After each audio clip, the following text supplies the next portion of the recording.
Folks, welcome to Tavern Chat. I'm your host, Eric Tenkar, your bartender in the OSR.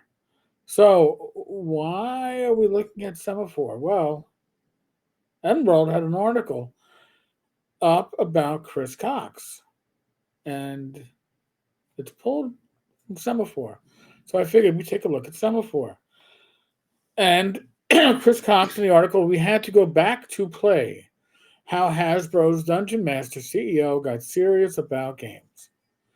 And honestly, I'm probably going to do at least two videos on this article, the business side of it, but this is going to be the AI side of it. So we're going to just skip ahead in this article because, Chris Cox has been playing D&D for 40 years.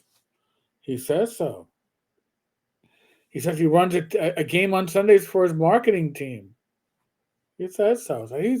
Or sales team, sorry. So he's one of us, right? He's a gamer. He's not a business, well, he is a businessman, but he's a gamer. And then again, the article is an interesting article. I will link it. I think it's worth the read. It's not too long. I do find it interesting that Hasbro, its content spending has been cut by 95%. Well, content, that would be like new D&D content, right? Well, how do you cut spending on that? Well, I don't know. And I'm not saying it's a 95% cut there. I'm just saying overall for Hasbro, it's a 95% cut. That's a cut everywhere. But let's go down to he's telling, and this is all what I come into play. The parts of this article that I think are important for today.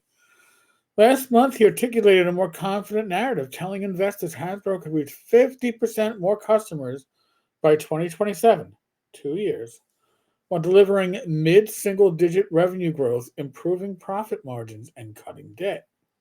Well, how do you do that? Well, the future is where 40, 50, and 60-year-olds are engaged in a lifetime of play. So we all thought that we were not the market for D&D. But according to Chris Cox, we are the market for D&D. The older, grognard gamer, we are the market for the new D&D, even though they are aiming it at, no millenniums? I mean, so there's going to be a change. My prediction.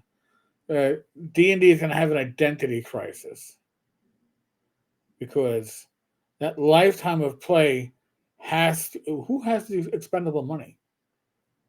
It's the older people. Roughly 60% of its sales are now to people aged 13 or older. So they're aiming at young children is done, but they are aiming at 40, 50, and 60-year-olds. Now they talk about the price of the tariffs and stuff.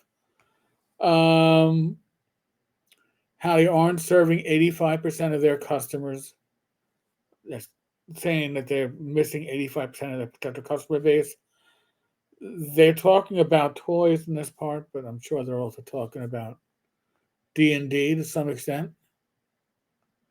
But here's the interesting part. This is the part we are going to focus on today. AI is a great leveler. Smartphone screens are not the toy industry's only technology challenge. Cox uses artificial intelligence tools to generate, he's mentioned this in the past, but now he goes into detail.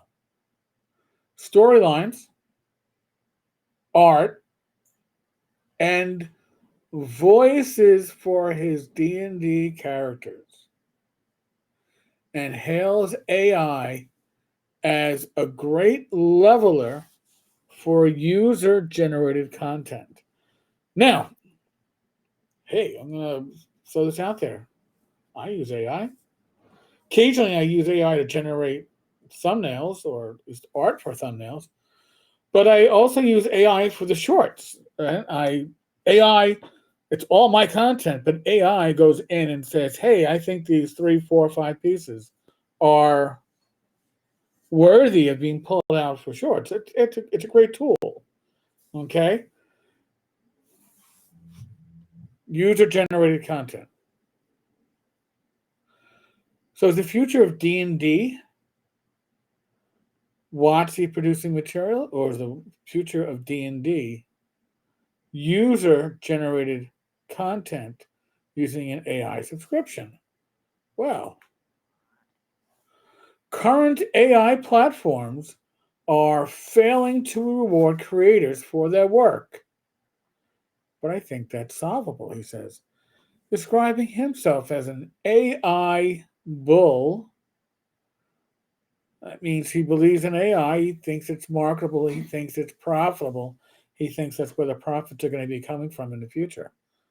Who believes the technology will extend the reach of Hasbro's brands. And what's the first brand that he refers to? Which, by the way, when Hasbro was talking about their fourth quarter earnings in 2024, D&D doesn't get a mention. D&D is mentioned right away here with AI. Front and center. That could include, they're telling you exactly, subscription services, monthly fees, in addition to your D&D Beyond, in addition to Project Sigil, your AI dungeon builder. That could include subscription services letting other DMs, dungeon masters, enrich their D&D campaigns or offerings to let parents customize Peppa Pig animations. It's supercharging fandom, he says, and I think that's just net good for the brand. Now, remember, a huge issue with AI is it scrapes the internet for art that it doesn't have rights to, right? That's the whole thing with Midjourney, to train its learning and then create new works based upon old works. Well, WotC owns thousands of adventures because it isn't just every module ever published for D&D and AD&D and second edition and third edition and 3.5 and fourth edition and fifth edition and 5.5. It's not just all those, but it's also Dungeon Magazine, Dragon Magazine, all of that content, all of its own content. And I've mentioned this before. They own the artwork, right? All this original artwork is copyright WotC. So WotC can go around and you want to generate, I don't know, a female dwarf in the way of Larry Elmore. Yeah, say you want redhead and no beard, wielding a battle axe and a crossbow, and you give all your little details. They're going to generate brand new art based upon Larry Elmore's work, but it is, quote, legit because they own the copyright. Think about that. Think about that. So this is way before the end of the century. And what he's not saying is AI DMs, right? He's not saying DM on demand. That's going to be there. I don't know how close they are to that. You can be damn well sure they're working on it. That is the future. Project Sigil is the bridge. And I use VTTs. I use Roll20. I'm not someone that is adverse to using technology in my games. But when is it a bridge too far? You tell me. Is AI generating you a dungeon on the fly? Is that a bridge too far? I mean, it could be. whose work is it based on? Is it based on Gary, Zeb Cook, Alan Hammock,